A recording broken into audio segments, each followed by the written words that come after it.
I'm going to show you how to calculate a cross product in this video, and then we're going to go through a couple examples. Just to review, we talked about that the cross product is a way to find a perpendicular vector. So in these pictures, we would be given the two blue pencils, and we would figure out the components of the purple pen. And then we talked about 2 by 2 determinants, and then we talked about 3 by 3 determinants. We did a couple of those. So if you can do a 3 by 3 determinant, then you can do a cross product. So the easiest way to think about it is I've got a vector A and a B, and these are the components A1, A2, A3. This is a three-dimensional vector. I draw my vertical bars for the determinant, and what I'm going to do is put I hat, J hat, and K hat across the top. And then what I'm going to do is put the vectors or the vector components A1, A2, A3, and then B1, B2, B3. If I was doing B cross A, they would switch. And then I would do some calculations. So let's do it with an example. I'm going to take A equal to 1, 0, 3, and I'm going to take B equal to 2, negative 1, 4. I'm going to walk through this example completely, and then I'll give you another one in a moment for you to try on your own. So A cross B, that's a vector sign. A cross B is equal to, draw it, I hat, J hat, K hat, and then I just take these guys right here and write 1, 0, 3, and then 2, negative 1, 4. So I'll write it down here, so I have space. That gives me, all right, I'm going to get I hat times a determinant minus, that's the checkerboard, J hat times another vector or another determinant plus K hat times another determinant. That's the same structure that I built and that you built when we did this one right here, the 1, the 2, the 3, or the 1, the 2, the 3, and now they're just I hat, J hat, K hat. So now for the I hat, I cover up this column and that row, and I get 0, 3, negative 1, 4. And then for the J hat, I cover up that column, so I get 1, 3, 2, 4.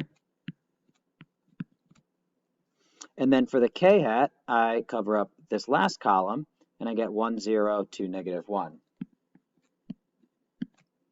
Like that. And then that gives me, if I've done all my math correctly, I hat times, all right, 0 minus a negative 3, so that's a positive 3.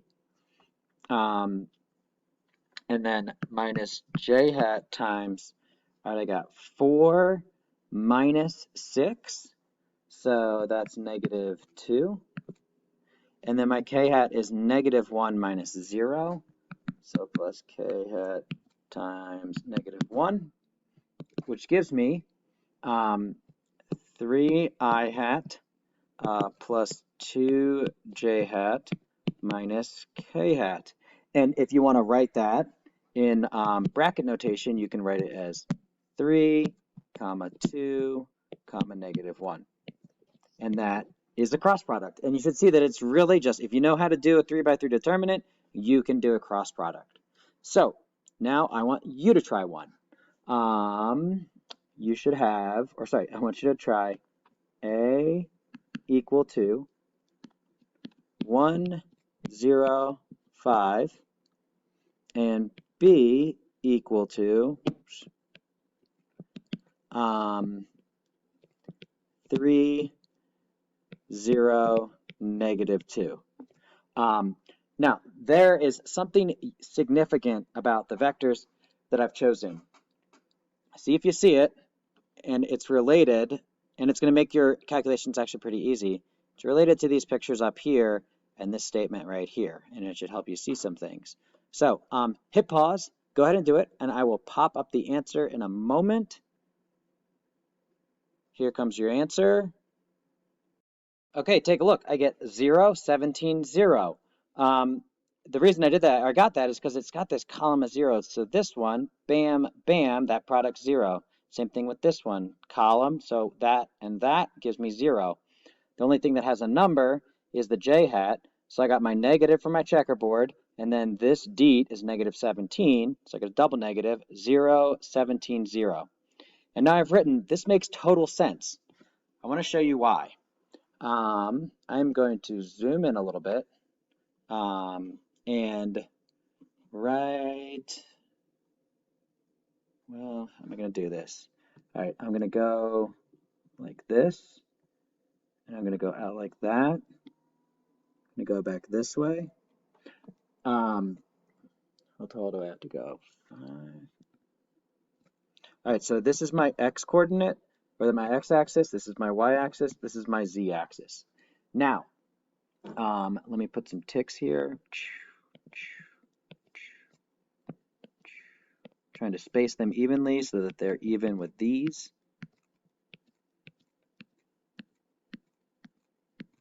Okay, so remember, A cross B is going to be perpendicular to both A and B.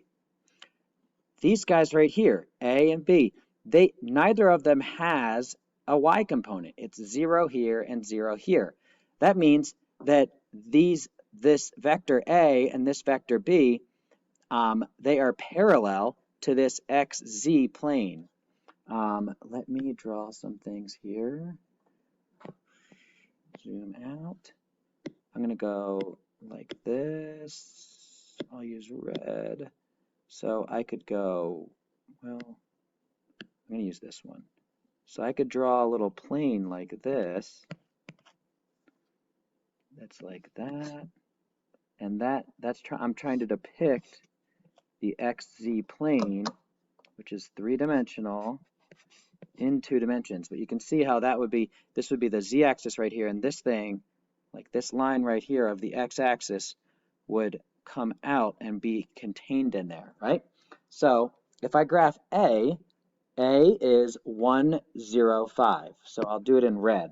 I'm going to go out 1 unit to here, and then I'm going to go up 5 units, and I'm not going to go side to side on the y's. So that puts me 1, 2, 3, 4, 5, plus a little bit. This is that direction, 1 unit, and then this direction, 5 units. Let me erase those 2 lines. So that, oh gosh, that right there is A. And then B is 3, 0, negative 2. So that means that I'm going to go out 1, 2, 3 units here, not go side to side, and then go down 2 units. So 1, 2 to here. And I went straight down vertically parallel to the z-axis here. So I'm going to draw this like that. And this is my B vector. Now, look, those guys, they're both in this gray xz. Maybe I can shade it a little bit. I don't know if that helps, right? But that xz plane contains both A and B.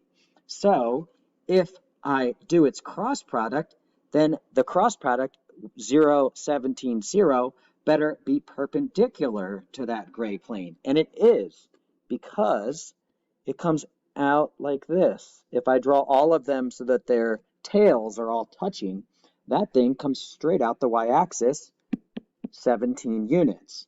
And you should see that it's perpendicular to that vector, and I didn't do that super well. It is, I'm going to go like this, so it matches up with perspective maybe. So that is I try to be an artist here, is my perpendicular to the A vector, and this is like that. Is that perpendicular like that? I think that's good, right? So you should see that both of both A and B are perpendicular to that 17. So I hope that, and why is that? It's because they both don't have a j component. So the cross product better be parallel to j hat. All right, so I hope that you see that visually, but I'd also like to convince you mathematically. Well, how do we know for certain? Well, the dot product, remember, is a way to measure if vectors are perpendicular. So remember, u, no, I'm not going to use u's, I'm going to use u's, yep. U dotted with v, it's the standard way to do it, over length of u times length of v is equal to cosine of theta. We learned that in the last class. So when theta is equal to 90 degrees or pi over 2 radians, cosine of theta is equal to 0, right? So if this is 90, then this cosine is 0. So what would make cosine 0 if the top of the fraction was 0?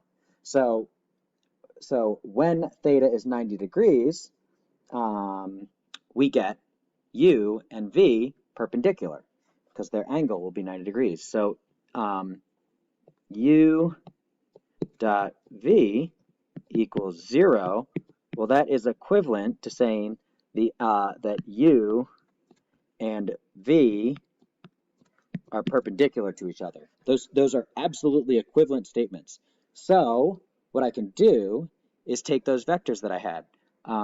A dotted with 0, 17, 0 is going to be, what was A? It was 1, 0, 5 dotted with 0, 17, 0. Well, look at that. This guy, 1 times 0, that's 0. 0 times 17, that's 0. And then 5 times 0, that's also 0. So what's this give me? It gives me 0. So, and what's that do? It makes the top of the fraction 0, which makes the cosine of theta 0, which makes theta equal to 90. So that means that A is perpendicular to A cross B, right? That makes sense. That's what we just showed. That is that this vector right here is perpendicular to this 17 length one. Similarly, B dotted with 0, 17, 0 has has this same 0 in the same spot with some other numbers. I don't really care what it is, but it's 0. So both A and B are perpendicular to A cross B. This is the 0, 17, 0. Okay, so hopefully that helps. In the next video, I am going to try to make sense of what is the significance of the 17? Why is it 0, 17, 0 and not 0, 12, 0 or 0, negative 17, 0 or 0, pi 0? What does that 17 represent? Okay, so we've done deets. We've talked about what a cross product is. We've done deets. We've done some cross products. We did one that was significant and sort of showed us what the cross product is representative of in terms of these perpendicular angles. And next, we're going to make sense of the numerical value because there are an infinite number of things that are perpendicular. So why is that 17?